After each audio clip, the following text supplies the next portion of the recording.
pengalaman saya bila saya bertarekat ni, barulah saya dapat memahami aspek rohani kita. Yang kita fikir kita ada roh saja, akal dan roh, hati. Tapi rupanya bila saya ikut tarekat, saya jumpa hadis kursi yang menerangkan 7 lapis rohani kita. Allah bersabda dalam sebuah hadis kursi, banaitu fi jawfi ibni Adam qasran wa fi qasri sadran wa fi sadri qalban wa fi qalbi saghafan wa fi saghafi lubban wa fi lubbi sirran aklun sadrun qalbun fuadun saghafun lubbun sirrun. 7 lapis. Tapi bila saya temui ini, bingung. Bukan senang 7 lapis ni. Saya baca kitab, bertemu. Ada ulama tasawuf yang memudahkan meringkaskan 7 ini menjadi 4. Inilah yang selalu saya sebut.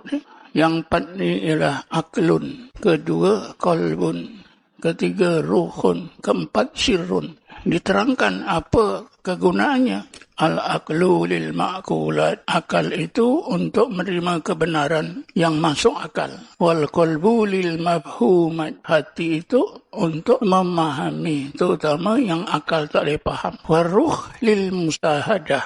Ruh untuk musyahadah. Wasir asirru litajalliyat. Daripada sinilah saya rasa beruntung. Bila bertarekat baru saya faham. Kerana bila saya solok, al-aqlu, al-qalbu, ar-ruh, wasirru dapat saya gunakan. Kalau tidak berzikir, tidak bersolok, memanglah guna akal, hati tak guna. Lalu saya dapat maklumat, berbagai maklumat tentang rohani kita. Adanya hati yang mati, hati yang keras, hati yang lalai. Ini semua aspek hati ni, yang negatif ni. Kalau tidak ikut tarekat, memang kita tak peduli. Kita dengar, tapi macam mana kita nak buat? Kita dengar baiknya taubat, tapi macam mana nak taubat? Baiknya sabar, tapi macam mana nak bersabar? Baiknya sifat takut, khauf kepada Allah, tapi macam mana nak jadi orang takut kepada Allah? Baiknya sifat rojak, bergantung harap kepada Allah, tapi macam mana?